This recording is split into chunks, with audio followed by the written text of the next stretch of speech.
వందే శంభుం ఉమాపతిం సురగురుం వందే జగత్కారణం వందే పన్నగభూషణం మృగధరం వందే పశూనాం పతిం వందే సూర్య శశాంక వన్యనయనం వందే ముకుంద ప్రియం వందే భక్తజనాశ్రయం చ వరదం వందే శివం శంకరం. హర నమః పార్వతీపతయే హర హర మహాదేవం. శ్రీ బెజవాడ కనకదుర్గాదేవ్యై నమ. శ్రీ దుర్గామల్లేశ్వరాభ్యాం నమ. తాళప్రత గ్రంథ రహస్యాలు. ఈ తాళపత్ర గ్రంథ రహస్యాలలో మనము అసలు ఎందుకు భూమి మీద పుట్టాం, పుట్టి మనం ఈ రాశిలోనే ఎందుకు పుట్టాం, ఒక్కొక్కళ్ళు ఒక్కొక్క రాశిలో పుడతారు కదా, 12 రాశులు. అలాగే మన పూర్వజన్మ రహస్యాలు ఏంటి, అసలు పూర్వజన్మలో ఏదైనా సాధించకుండా మిగిలిపోతే అది ఏమైనా ఇప్పుడు సాధించడానికి వచ్చామా, లేదా పూర్వజన్మలో పెళ్లిళ్ళు అయితే లవ్లు చేసుకుంటారు, అవి ఏమైనా బ్రేకప్లు అయిపోతే మళ్ళీ కంటిన్యూషన్ ఈ జన్మల్లో ఏమైనా ఉంటాయా, ఇలాంటివన్నీ కూడా మనం ఈ యొక్క వీడియోలో మనం తెలుసుకుందాం. ఇప్పుడు అగస్త్య మహర్షి అవతారాలైనటువంటి గురునాథ శర్మ గారు, అలాగే రావులపాలెం దిలీప్ సి శర్మ గారు, వీళ్ళు ఒకళ్ళ ఇంటికి తీసుకెళ్ళానండి. ఆయన పేరు వీరయ్య గారు. అయితే ఆ కుర్రాడు ఏదో గవర్నమెంట్ ఎగ్జామ్స్ కోసం రాసుకుంటూ ఉన్నాడు. వాడి డిప్రెషన్లో ఉన్నాడు ఫుల్గా. వీళ్ళు డిప్రెషన్లో ఉన్నావు నాయన, బతుకు పర్వాలేదు, బతుకు ఎలాగో అలాగో బతుకు, గవర్నమెంట్ జాబ్ రాకపోతే బతుకు అని చెప్పేసి ఏదో ధైర్యవచనాలు చెప్పారు. ధైర్యవచనాలు చెప్తే వాడు ఓకే, నాకు వస్తుందండి, నాకు జాబ్ వస్తుంది, గ్యారంటీగా వస్తుంది, ఇంకా డిప్రెషన్కి వెళ్ళిపోయాడు. ఆ తర్వాత చాలా పరిణామాలు జరిగినాయి అనుకోండి. అయితే ఇవన్నీ ఏమిటి దీనివల్ల అంటే పూర్వజన్మ కనెక్షన్. ఇప్పుడు ఈ వ్యక్తులు ఇద్దరు కూడా ఆ కుర్రాడు వాళ్ళ ఇంటికి వెళ్ళడం ఏమిటి, వాళ్ళతో మాట్లాడడం ఏమిటి, ఇవి కూడా పూర్వజన్మ కనెక్షన్స్. అంటే కొంతమంది వ్యక్తుల వల్ల ప్రోత్సాహం అనేటటువంటిది లభించాలి. ఇప్పుడు ఈ యొక్క తాళపత్ర గ్రంథ రహస్యాల్లో మనకు క్లియర్గా కొన్ని ఇదివరకు వైదిక కోవేశ్వర్ అని చెప్పి ఉండేది మెడ్రాస్లో. అక్కడ ఈ యొక్క నాడీ జ్యోతిషాలయం మీద చెప్పేవారు. అవన్నీ బోగస్ అయిపోయినాయి అనుకోండి. ఇప్పుడు మీ పేర్లు అడగడము, లేకపోతే మొదటి అక్షరం అడగడం, ఇలాగ అయిపోయింది. అలా కానీ అగస్త్య నాడి, శివనాడి అని ఉండేవారు అనమాట. పూర్వజన్మల గురించి చెప్పేవారు. అలాగే మన జాతక చక్రంలో 12వ ఇంటిని బట్టి మనం పూర్వజన్మ అనేటటువంటిది మనం చెప్పచ్చు. అలాగే దీనికి శని, రాహువు, కేతు గ్రహాల వల్ల పూర్వజన్మ అనేటటువంటిది మనం చెప్పొచ్చు. అవి ఉండేటటువంటి పొజిషన్స్ని బట్టి మనం చెప్పొచ్చు అనమాట.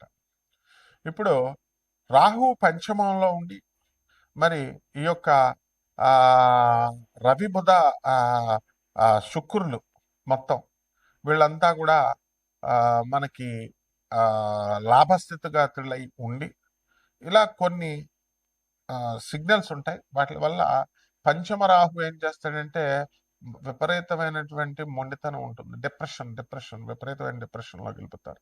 వాళ్ళకి మీరు ఎన్ని కోట్లు ఉన్నా సరే వాళ్ళు పూర్వజన్మ పాపం వల్ల ఏమవుతుందంటే ఈ జన్మలో మనశ్శాంతి ఉండదు. అందువల్ల వాళ్ళ భర్త దగ్గర ఉన్నా, పుట్టింట్లో ఉన్నా, ఎక్కడున్నా మనసంతా కూడా డిప్రెషన్కి గురవుతూ ఉంటుంది. ఇవన్నీ కూడా పూర్వజన్మ పాపాల కారణంగానే అనమాట.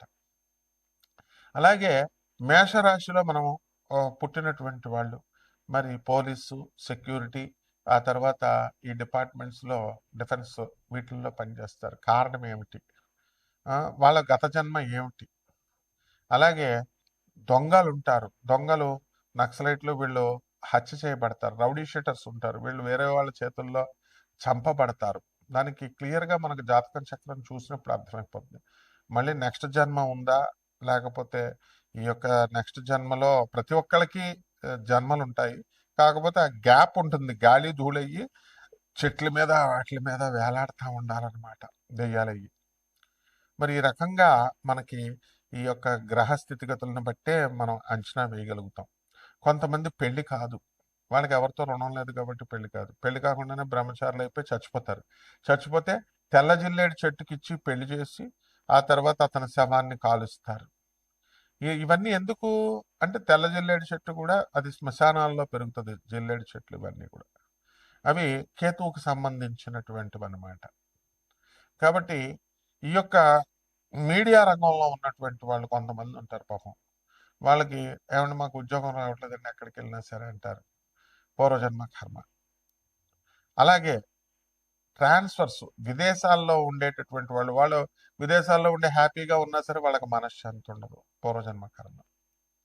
ఈ విధంగా మొత్తం ఈ యొక్క పర్పస్ ఏంటంటే మనం పూర్వజన్మల్లో సాధించలేకపోయినటువంటి పనుల్ని ఈ జన్మలో మనం సాధించుకోవడానికి మళ్ళీ భగవంతుడిని కొంత టైం అడుగుతాము, ఆయన ఇస్తారనమాట.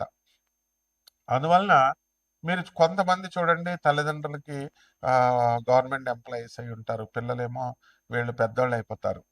వీళ్ళు చూడాలని అనుకున్న పిల్లలు ఆ తల్లిదండ్రులు గవర్నమెంట్ ఎంప్లాయీస్ కావడం వల్ల వాళ్ళకి పెన్షన్ వస్తుంది, మేము రావని అంటారు. అంటే వీళ్ళ డబ్బు తినేటటువంటి యోగం వాళ్ళకి లేదు, వాళ్ళకే వస్తున్నప్పుడు ఈ పిల్లలే సరిగ్గా సెటిల్ అవ్వలేదు ఎందుకులే అని చెప్పి వాళ్ళు ఇళ్ళకి వెళ్ళరు.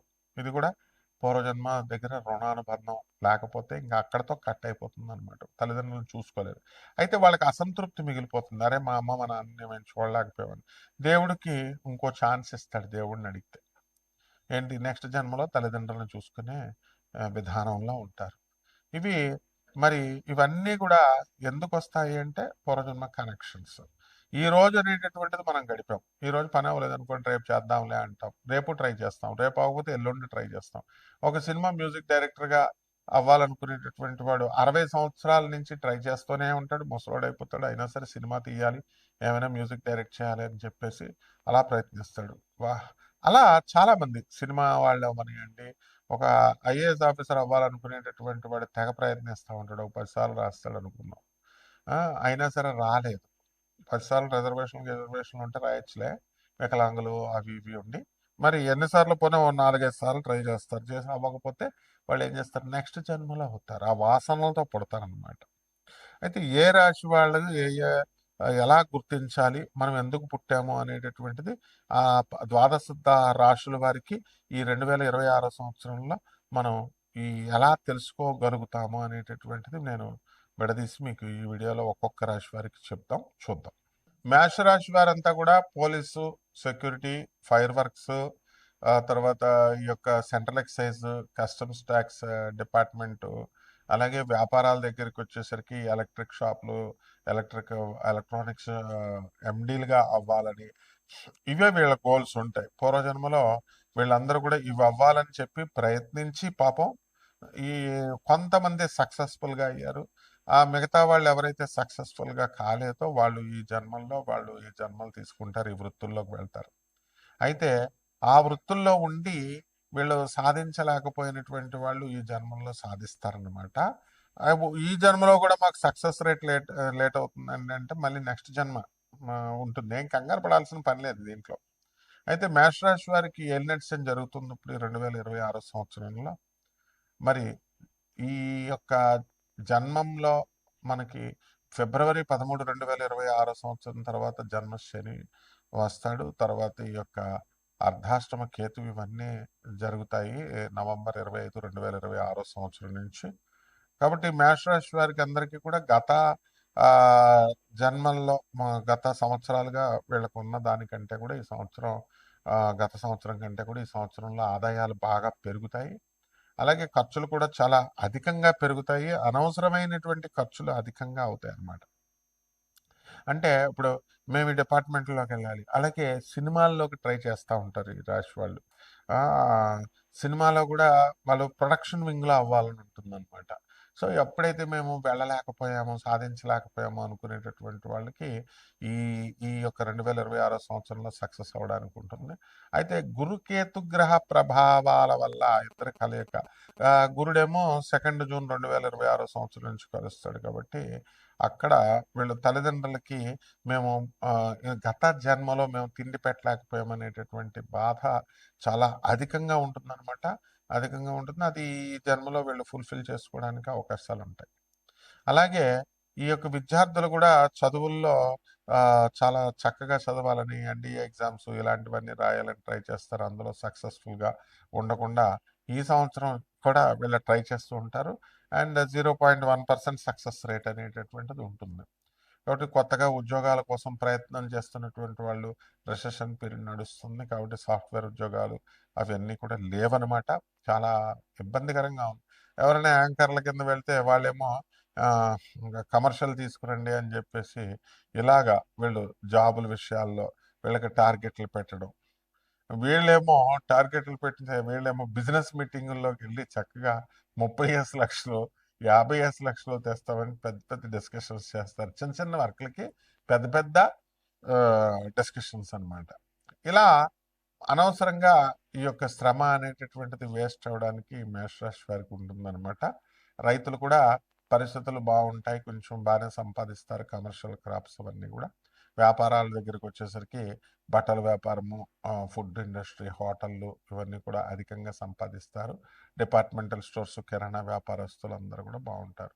అనేక రకాలుగా మనం ఏదో ఒకటి కుటుంబాన్ని నిలబెట్టాలని ప్రయత్నిస్తూ ఉంటారు. ఇంక పరిహారాలు ఏం చేసుకోవాలంటే ఎలినెట్ శని కాబట్టి మనము శనీశ్వరుడికి చక్కగా ఈ యొక్క శాంతి అవ్వాలి. వినాయకుడికి చక్కగా పూజ చేసుకోవడము, ఈ 4 సోమవారాలు కూడా గరికెగడ్డతో పూజ చేసుకొని తర్వాత ఈ వినాయకుడికి కుడుములు మనం నివేదనం పెట్టి, శనగలు కూడా మనం ఉడకబెట్టినటువంటి శనగలు నివేదనం చేసి పేదవాళ్ళందరికీ పంచాలి. అలాగే కేవలం ఈ రెమెడీస్ కోసం మాత్రమే ఇప్పుడు ఇది చేయడం అని కాకుండా పేదవారికి, సాధువులకి, అనాథలకి వీళ్ళందరికీ కూడా వీళ్ళు ఖర్చు పెట్టుకోవాల్సినటువంటి అవసరం ఉంది. కాబట్టి మేషరాశి వాళ్ళకి ఇంకా తంత్ర శాస్త్రం ప్రకారము లేకపోతే తాళపత్ర గ్రంథ రహస్యాల ప్రకారం చాలా రెమెడీస్ ఉంటాయి. వీటి కోసం మీరు కావాలి అనుకున్నటువంటి వాళ్ళు వ్యక్తిగత జాతకాన్ని చూడందే మనం చెప్పలేమన్నమాట. మీకు ఇంకా ఎప్పుడు ఉద్యోగాలు వస్తాయి, ఎప్పుడు ఇదవుతారు, ఇవన్నీ కూడా. సో అటువంటి వాళ్ళు డీప్గా కావాల్సినటువంటి వాళ్ళు మరి మీరు డైరెక్ట్గా మమ్మల్ని సంప్రదించవచ్చు. తర్వాత రావి చెట్టు చుట్టూ ప్రదక్షిణాలు చేస్తూ ఉండండి. 108 ప్రదక్షిణాలు ప్రతిరోజు 30 రోజులు కూడా చేస్తే బ్రహ్మాండంగా ఉంటుంది. శుభమస్తు.